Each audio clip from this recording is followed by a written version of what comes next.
I took in my nephew when my sister abandoned him, raised him like my own son and gave him the life he deserved. Now her daughter is bitter and jealous because they're struggling, and she blames me for favoring him. But she has no idea what her mother gave up or what I sacrificed. When I, 43F, was 18, and my sister, 47F, was 22, she became pregnant with my nephew, Luke. My sister and her then boyfriend, who is now her husband, didn't show any interest in Luke when he was born, so I took on the role of caring for him. I enlisted the help of my grandmother, who was a tremendous support and an angel, and she watched over him while I was in my last year of high school in exchange for me cleaning and cooking for her on the weekends. My parents weren't much help either. They would give me about $100 a month for Luke. And if you have a kid, then you know it's not much. So my grandmother and I were the only ones taking care of him. A year after I graduated from high school, I was kicked out with my nephew because my parents, sister, and her husband didn't want to deal with us anymore. My sister said she wished she had never given birth to him. I immediately went to my grandmother, and we visited a family law attorney. I obtained custody of him and my sister and her husband signed their rights to me. So I will be calling Luke my son instead of my nephew. From then on, I lived with my grandmother, and while I attended community college and worked part-time, she looked after my son.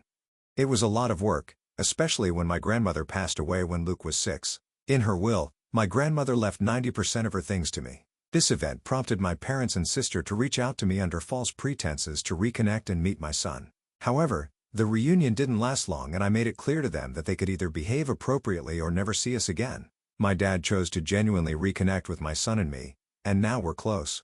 On the other hand, my mom and I don't talk much, but she treats Luke kindly. When Luke was 8, both my sister and I became pregnant. That's when my sister decided she wanted my son back and started telling him that my husband and I wouldn't love him anymore once my, in her words, actual son arrived. For context, my husband met Luke when he was 5 and we were already together for a year before that meeting.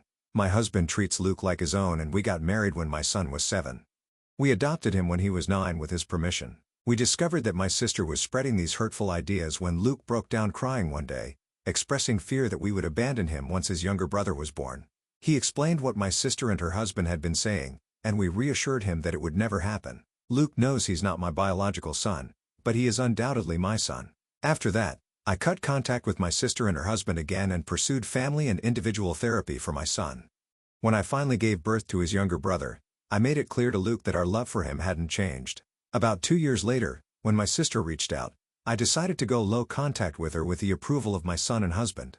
My husband and I live comfortably while my sister and her husband sometimes struggle financially. My kids engage in extracurricular activities, receive the presents they desire, and go on a big family trip every summer. Meanwhile, my sister and her husband can't afford much.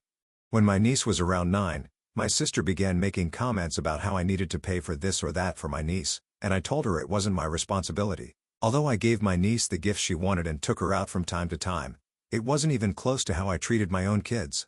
Now my second son is turning 17, and my husband and I were discussing getting him an affordable starter car just as we did for Luke when he turned 17. Simultaneously, my niece is also turning 17, and apparently, my sister told her she would get her a car. However, my sister can't afford to buy her one, so she asked me to do so. I refused, explaining that I hadn't promised her a car, and it's not my responsibility to provide one. My sister got upset and didn't talk to me for a while after that. When my son's 17th birthday arrived, we surprised him with a car. A couple of days later, my niece called me, screaming and crying, asking why I hate her and why I can't treat her the same as her brother. Calmly, I explained that things were different, that her brother is my son, and while she is my niece, I can't buy her the same things as my son. I clarified that as an aunt, my role involves birthday presents, Christmas presents, and showing up when it matters, nothing more. I emphasized that her brother will always mean more to me than she ever will. Despite my calm explanation, my niece continued yelling and accused me of being unfair before hanging up. Subsequently, my sister called to berate me about doing more. I pointed out that if she hadn't promised a car or my money to my niece, none of this would have happened.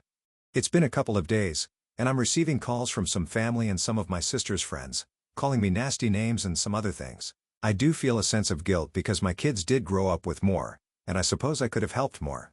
So am I the jerk for what I said to my niece? Update 1. To get some names in order, I will be addressing my niece as Emily and my youngest son as Justin. 2 days after Emily's call, I decided to meet up with her. We decided to meet at a park that's a few minutes away from my home. When we met, Emily seemed normal, but a little bit tired. I told her I didn't mean to hurt her in any way, But she needs to understand it's not my job because I'm not her parent. She said she understood that, but she was jealous that her brother and Justin got everything they wanted.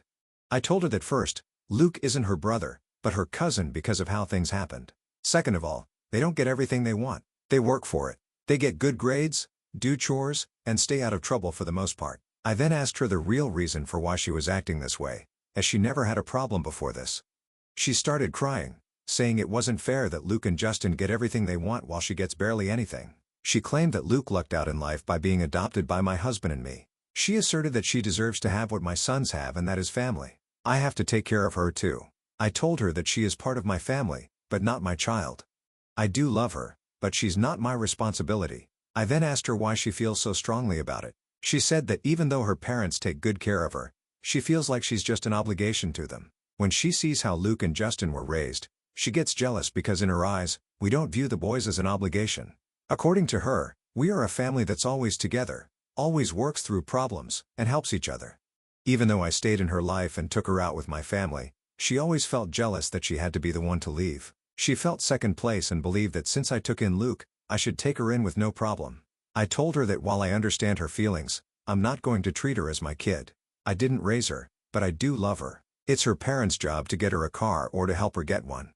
She got more upset saying that I clearly don't care about her, and she left. I texted her saying that I do care for her, but I'm not her mom and it's not my job. After I got home, my husband and I talked and we decided to call my sister. I told her that my family and I are going full no contact. My sister then asked about how I'm going to get in contact with Emily. I told her Emily is almost an adult. She can contact me if she wants. She then asked me if I was going to get Emily a car. I said no and told her that it's her job, that she's her mother and needs to act like it. Emily needs her to be a mom, and I hung up the phone, blocked, and deleted her number. The next day, I got a call from my mom. She believes that I should give Emily some money for a car if I won't give her one. I told her I wasn't going to do that and hung up because all it's going to do is cause a fight. I then called Dad and explained everything, and he thinks I'm right. Later, my dad called asking if he could come over on Wednesday. When he showed up, he was visibly upset. Mom gave a big chunk of money out of my parents' retirement fund to my sister. This has caused my parents to have a huge fight, which led my dad to pack a suitcase and stay in a motel for a bit. Now I'm no contact with my sister and mom, and I'll be going low contact with my niece for now. Update 2. About a week after the post, I decided to talk to Emily, and we agreed to meet at my home. I asked everyone not to be home because I wanted her and me to talk privately. When she showed up, she didn't really want to look at me, and I asked her if I could give her a hug. She nodded her head, and the minute I hugged her, she cried. She said she was sorry for how she acted, and I told her she didn't need to apologize. I asked her about how her parents treat her again to understand more about what's going on. She told me that her dad treats her well and tries to spend time with her, but he's busy because he works 2 jobs. While my sister is home more, she usually just keeps to herself and doesn't really like to be bugged. I then asked her if she feels like she's been neglected. She said no. Just sometimes they don't have family time that much because her parents argue a lot, especially about money. Sometimes her mom does make her feel like an obligation, but she knows that they do love her. I brought up her referring to Luke as her brother and asked if she truly felt that way about him. She explained that she sees him as a cousin, but thought that if she played the brother card, I might feel inclined to help her. So I asked her if she knew how I ended up adopting Luke, and she confirmed that she knew and that her dad had explained what happened. Apparently, my sister sugarcoated it, whereas her dad told her the blunt truth, the complete truth. I then asked her if she would like to spend a fun day out with me on Saturdays. She got excited and expressed that she would really like that. So that weekend, we visited a restaurant she had been wanting to try, had a good time, and then went to a bookstore because she loves to read, and I bought her a couple of books that she wanted. When Emily and I were supposed to have our second weekend out, I had to cancel because Justin ended up in the hospital. While at football practice, he got tackled, which knocked the wind out of him and caused a bad asthma attack. This happened on a Friday, and Justin stayed at the hospital until Sunday. Emily and I were supposed to go out on Saturday, and that morning I called her and told her I had to cancel. Before I could tell her why, she started yelling at me, saying I never cared about her and hung up the phone.